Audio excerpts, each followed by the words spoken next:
I si n'anem a la ciutat de Monòver, la veritat és que jo no recordava, però sí, vam tindre l'oportunitat de parlar amb Lluís Barberà Pérez, però ja fa alguns anys, és que el temps passa molt a pressa. Crec que vam tindre l'oportunitat de parlar d'este enamorat de la literatura a l'any 2017. Ja ha passat, ja ha passat el temps. Ara s'arreplega un Premi Literari Internacional. Lluís, gràcies per atendre-nos. Bona vesprada. Com estàs, amic? Hola, Paco. Pues la veritat és que encantat i emocionat perquè és un premi molt important a nivell de la novel·la històrica i estic, molt content. Que dia jo que ja fa almenys 4 anys que no ens hem vist, no? Sí, a finals del 2017 no dic jo. me vas a entrevistar y bueno, pues ahí van a ser finalistas. En este cas, pues mira, gràcies a Déu han sigut guanyadors d'este any. Que meravella. Bueno, ara parlarem del llibre. El llibre es publicarà aproximadament d'este Premi Internacional Alejandro Dumas. Lluís, quan creus que estarà a les llibreries el Premi Internacional? Bueno, jo, per lo que he parlat ja en l'editorial, pense que a final de setembre, primers d'octubre, com molt tard, perquè per tot esto de la pandèmia tenen que passar uns mesos perquè els distribuïdors facin tot el que tenen que fer de papeleos i coses. Pense que a final de setembre, primers d'octubre, estarà a la venda ja en llibreries i en Amazon i en totes els puestos. Te ho esperaves? Com t'aplega la notícia? T'envia l'editorial un WhatsApp, escriuen per telèfon? Com t'enteres de la notícia?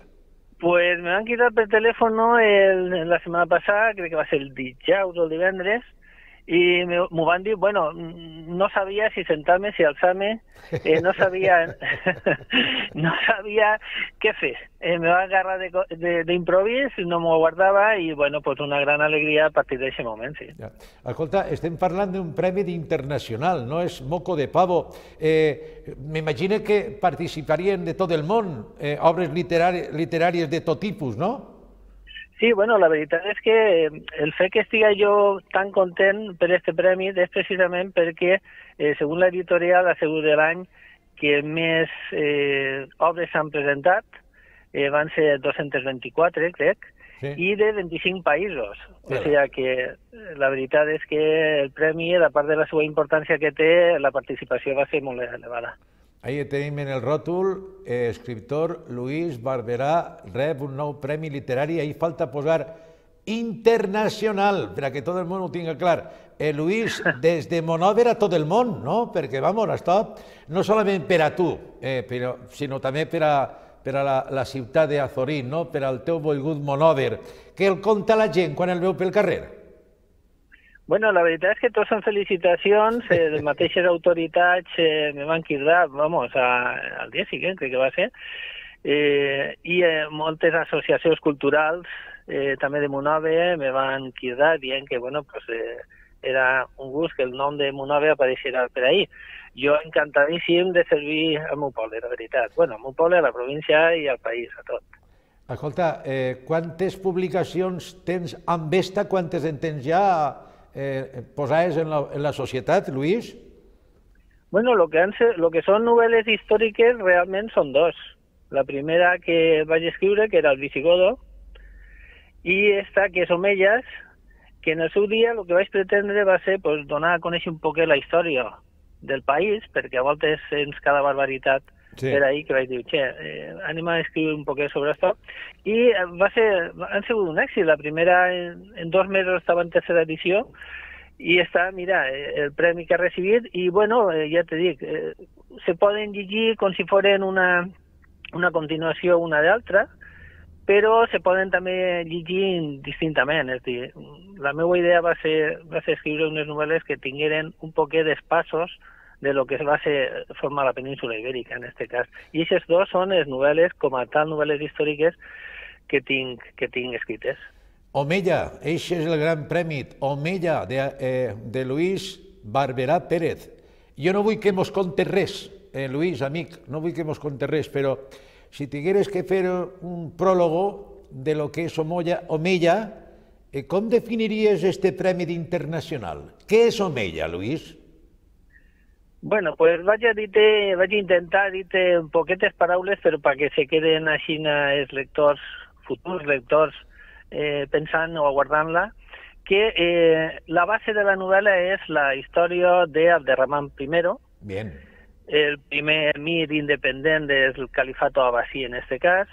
Este és un omeya, és un dels descendents, dels poquets que queden en vida després de que els abbasís pues, intenten acabar amb tota la seva família i saquen ell de Damasco, ve en totes les peripècies que ell posa a la península ibèrica, i aquí tinc que dir que a part d'aquest personatge pues, hi ha molts més personatges i sobretot fem entrar ahí a un poble molt desconegut del Sàhara, realment és el poble del Sàhara, no és el Tuareg ni res d'això, és Garamantes.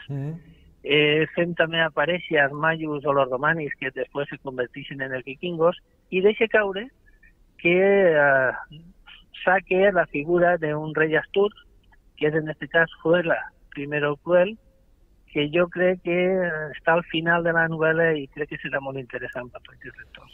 No, enhorabona. Enhorabona, artista Monover, enhorabona.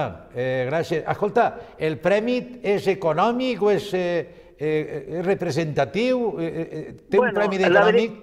La veritat és que premis econòmics aquí en Espanya i sobretot de novel·la històrica són pocs i més ara en tot això. Però aquí tenim un gran premi, que és el número 1, que és el Planeta. Correcte. Fora del Planeta, novel·la històrica, hi ha 2 o 3 a nivell internacional, com este, que són molt importants, i després ja el resto de premis són premis d'estos de ciutats que tenen la seva història, no? Però que són premis on no entres perquè normalment és molt localista de la història d'aquesta ciutat, quasi tot que és el mateix. I normalment aquí el que tu vas és més per fer-te conèixer, perquè te publiquen i no tingues tu que autopublicar-te, m'entens? I són uns gastos que te lliures. I després sí, la publicitat que te fan i apareix la tua novel·la en qualsevol rincó del món. Sí, senyor, i de veres, en qualsevol racó del món, ahí està, i la bandera de Monòver per davant. Luis, senyor Barberà, no el moleste, és que l'altre dia em sap mal molestar-te, a mi no em molesta mai ningú. Barberà, quan tinguem alguna novetat m'ho fas saber, per favor, val? Molt bé, Paco, moltes gràcies i encantat d'haver parlat amb tu. Gràcies a tu, i enhorabona. Moltes gràcies, adeu.